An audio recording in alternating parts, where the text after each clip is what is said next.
The signature every century has been its skyline. The very ancient, the old, the medieval, the modern.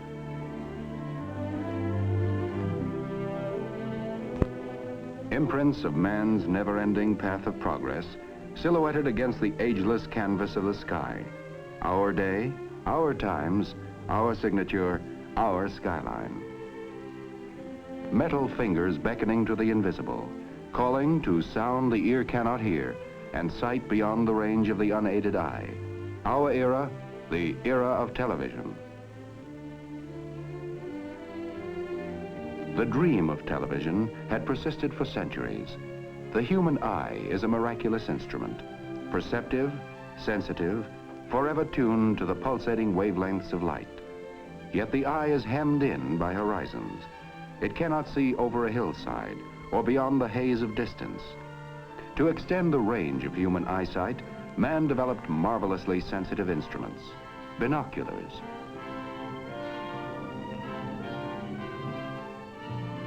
Giant telescopes to probe the furthest span of space.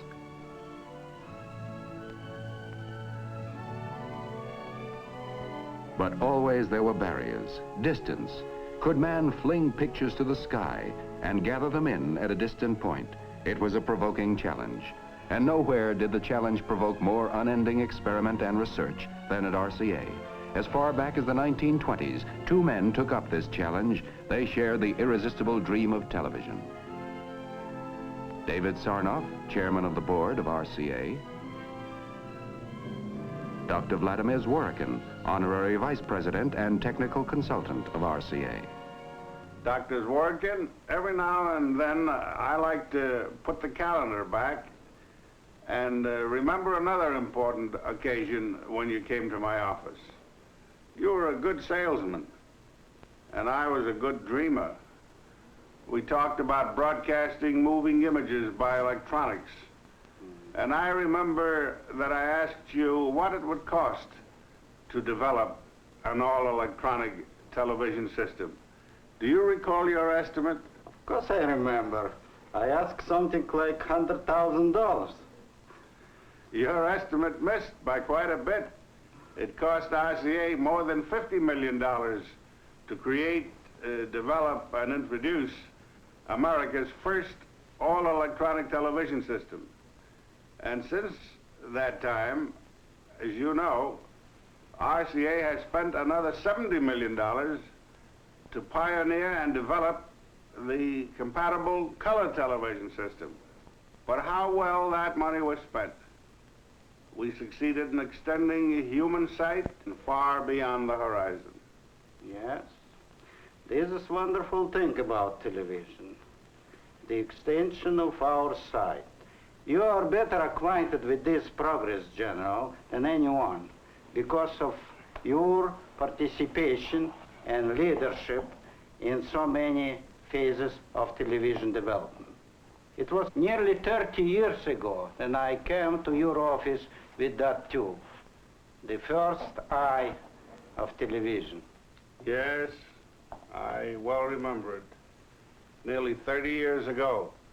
And what a great invention this tube has become. It certainly has fulfilled its destiny. Well, General, this is the grandfather of the pickup tube. Do you want to see the newest grandchild? Well, I'm all for grandchildren. Let's have a look at it. Well, here it is.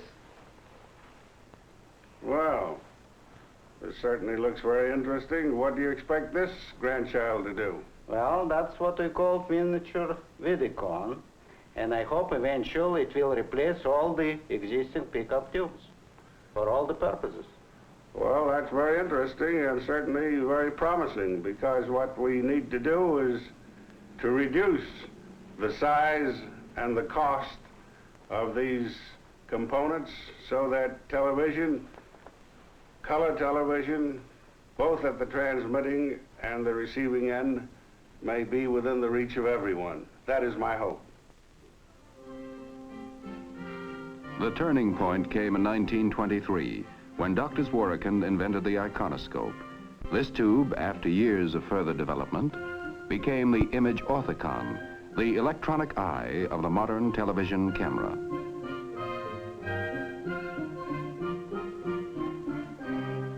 In 1929, Dr. Zworykin and his associates announced the first successful electronic kinescope, forerunner of today's television picture tube.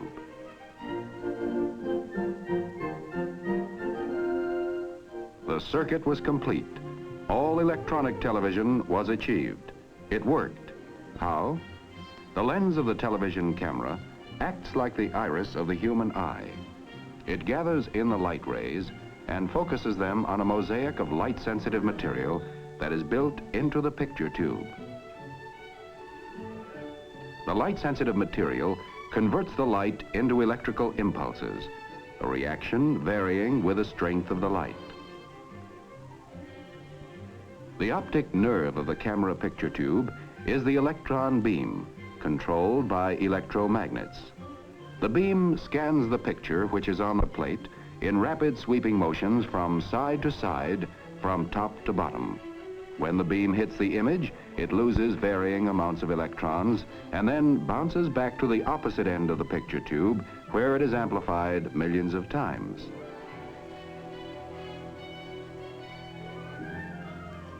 It is led off to the transmitter in the form of electric current.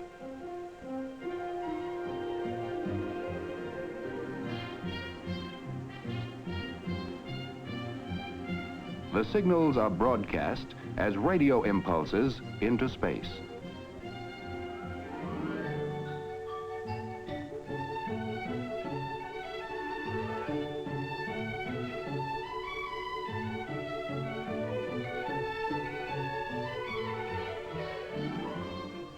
Heart of the receiving set is the kinescope. Here, the action is reversed. The stream of electrons, synchronized perfectly with those of the camera tube, literally picture information on a chemically treated screen line by line. The glow is bright when the beam is strong, less bright when it is weak. Thus, the picture is reassembled. 1931. Atop the Empire State Building, the National Broadcasting Company, a service of RCA, erected the transmitting antenna for experimental television station W2XBS.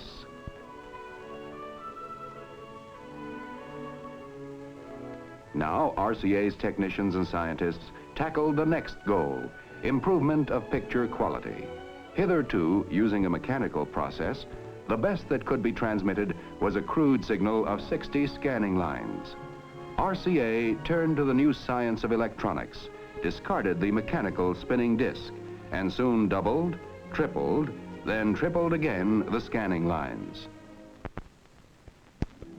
Now television was really on its way. In 1937, television strode out of the studio with mobile vans developed by RCA and NBC, versatile, self-sustaining. New eyes, new vision for the world. A man could sit at home, yet his eyes could scan the countryside. A bright new era dawning, a new dimension in communications.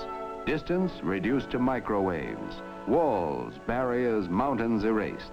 Television, the ultimate triumph in man's search for sight beyond the range of the human eye. 1939. Television is ready to make its official public debut. The setting could hardly be more perfect. The New York World's Fair. Its theme, the world of tomorrow. And the world of tomorrow became the world of today.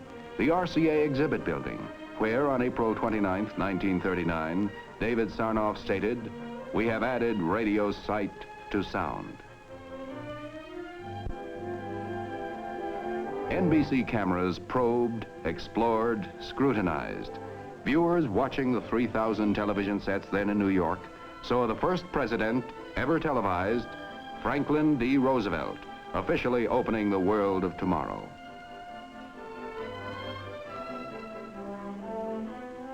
Via television, the viewers toured with the King and Queen of England through Pavilion and Midway. Day by day, television produced new adventures, new vistas, new excitement, new thrills. NBC presented the first baseball game ever televised, August 1939. 1940, the nerve-tingling drama of a national political convention, the first ever televised. Philadelphia and New York were knit together by the electronic miracle of television. Radio relays, pioneered by RCA, and the telephone company coaxial cables, wiped out the horizon as the far limit of telecasting. Still in the trial and error stage, television began studying its own future as a tremendous new medium of entertainment. The first programs were simple, unpretentious, proving grounds for technicians, cameramen, directors, writers, and performers. Slowly, the know-how was gained. Bit by bit, creative imagination began to give form and substance to the new art form called television.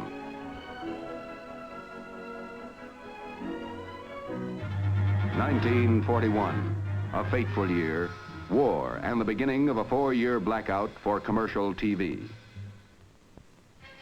And television enlisted for the duration. Research went forward at war tempo. At RCA's David Sarnoff Research Center, Princeton, New Jersey, 24-hour shifts explored every corner of the new world of electronics.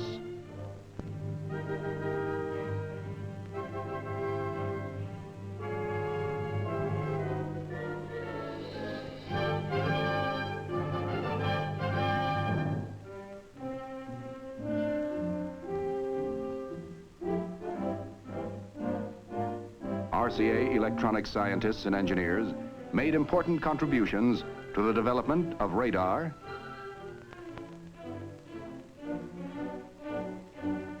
sonar for submarine detection, the sniper scope that made it possible to see a target in darkness. Thus, the progress of perhaps a peacetime decade was compressed into 4 short years.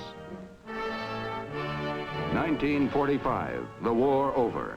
After 4 years of unparalleled war effort, denial, sacrifice, the American public hungry for the rewards of peace. And television, with its promise of endless hours of enjoyment, entertainment, was part of the peacetime dream.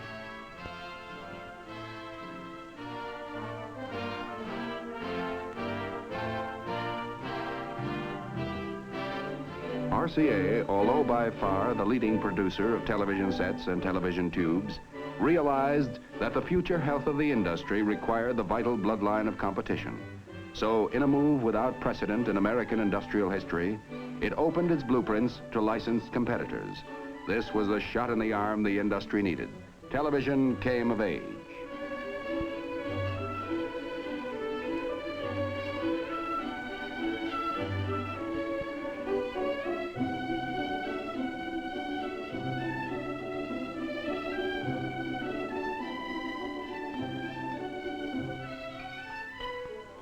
In the NBC studios, the cameramen, lighting experts, set designers, writers, directors were experiencing, studying, learning the new techniques of a great new medium.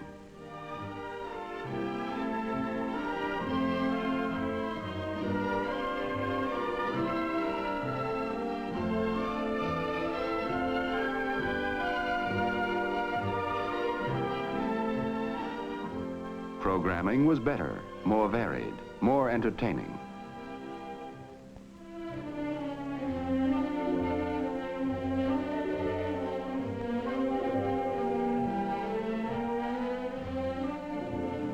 (1949), an historic television first, a presidential inauguration. As Harry Truman took the oath, the event was carried over the 16-city NBC television network, extending from Washington north to Boston and west to St. Louis. Television was moving with giant strides, and in less than half a dozen years, a flip of a switch in master control could send the television image coast to coast.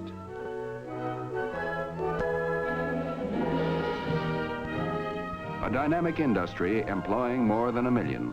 Television, an unparalleled blending of science and art, invention and engineering, private incentive and public service. By television, American business has found a most effective advertising medium, and in turn, advertising has provided the resources that sustain the standards of programming and permit the never-ending research that is the heart of the television industry.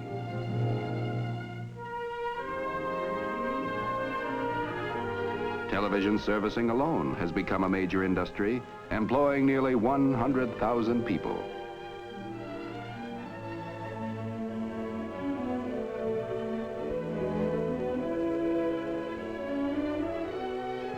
Yes, in little more than a wink of time, television has entered our homes, our lives, imprinted new silhouettes on our skyline.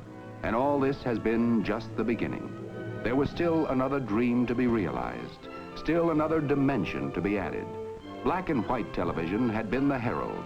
It put millions of TV sets into our homes, built hundreds of TV stations, created an industry, an art, a public service, an exhilarating component of our American way of life.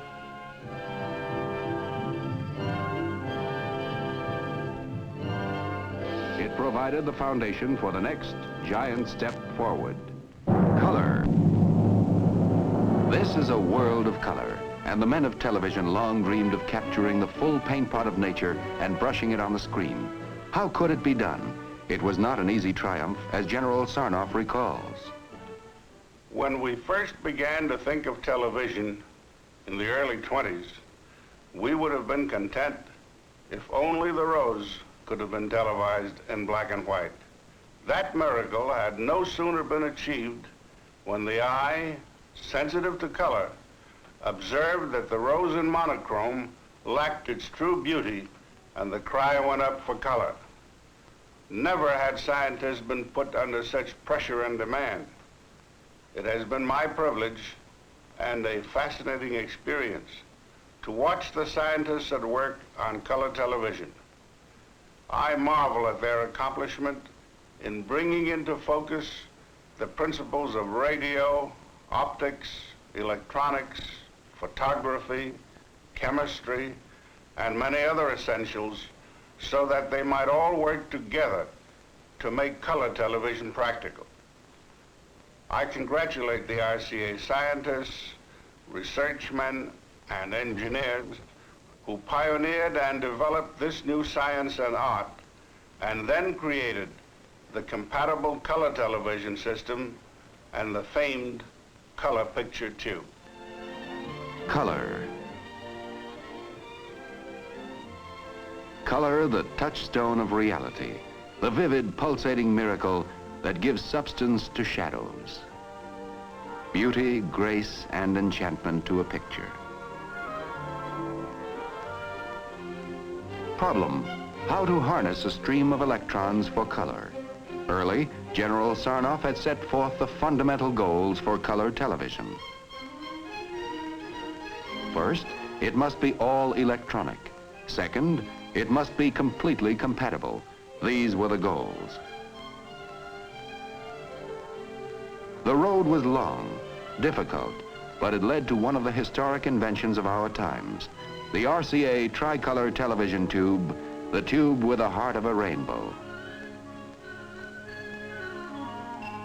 The lens of the color television camera collects light rays in full color from the scene being televised. Within the camera, an ingenious system of mirrors breaks down the light rays into television's three primary colors, blue, green, and red. They are focused through the lens system to the special camera tubes provided for each primary color, and the primary color signals thus produced are simultaneously processed for transmission. By the miracle of compatibility, color programs can be seen on standard black and white sets without any change or adjustment.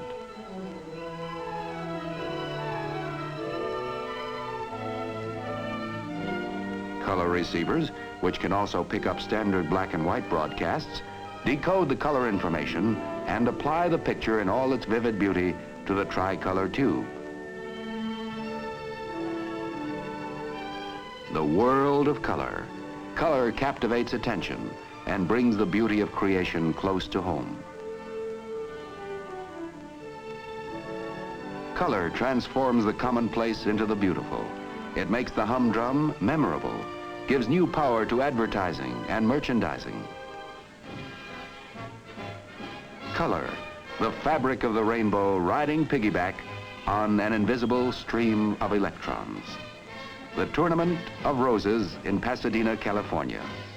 Telecast in color by 21 stations of the NBC network in the first west to east transmission in color on New Year's Day, 1954.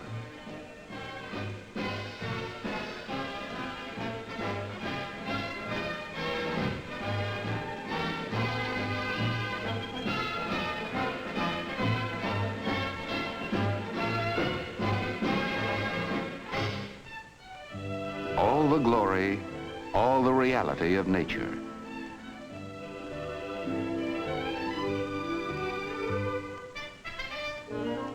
With the added dimension of color, television programming probed new horizons.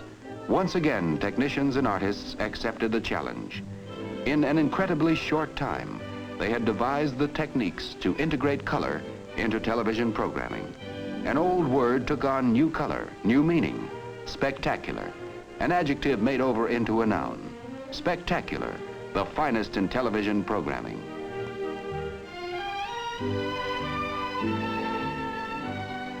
Into the home came the greatest in drama, such as The Four Poster, starring Hume Cronyn and Jessica Tandy.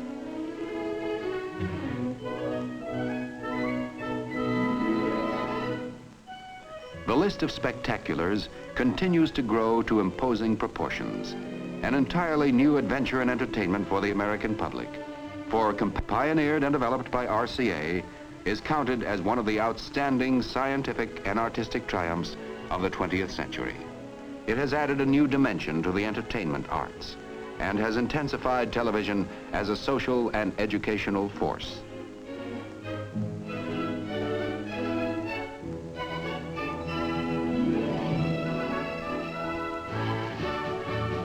Mobile units in a coat of many colors transmit outdoor color telecasts, adding new sparkle and new buoyancy to television coverage of great sporting events.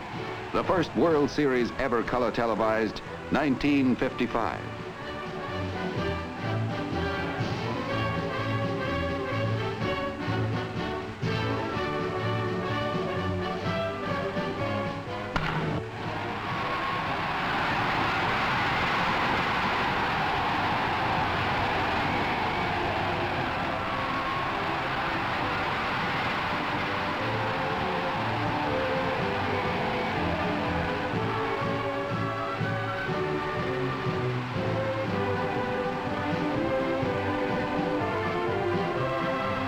Another color television first, the Davis Cup matches, 1955.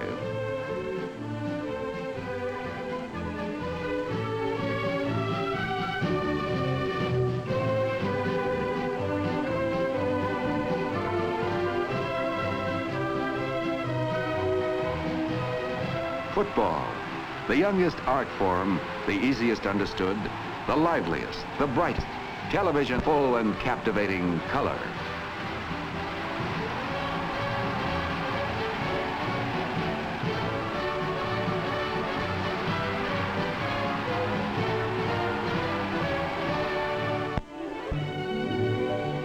For I dipped into the future far as human eye can see, saw the visions of the future and all the wonders that would be.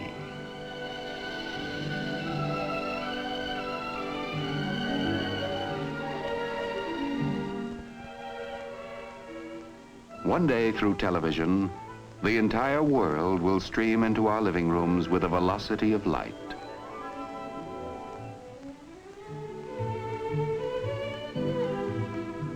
Not too far beyond the horizons, international television, to span oceans, capture all the vivid beauty of far lands, bind people of all nations tight together by better understanding, better knowledge, through instantaneous communication of sight and sound.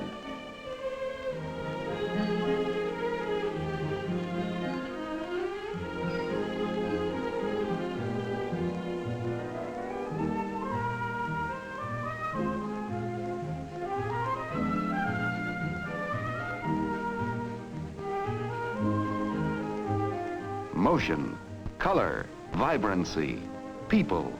In the twinkling of an eye, it is caught by the lens of the color television camera, transmitted by invisible waves to all points of the compass. Atop a million homes, antennas pluck the pictures from the sky, and a flick of a switch or the turn of a dial, the scene reappears on the television screen. To perform this split-second magic with true fidelity of color, of sound, of reality, this is the wonder of color television. Compatible color television, an historic example of RCA's continuing efforts to open new horizons of electronics for living. Electronic, easier and safer.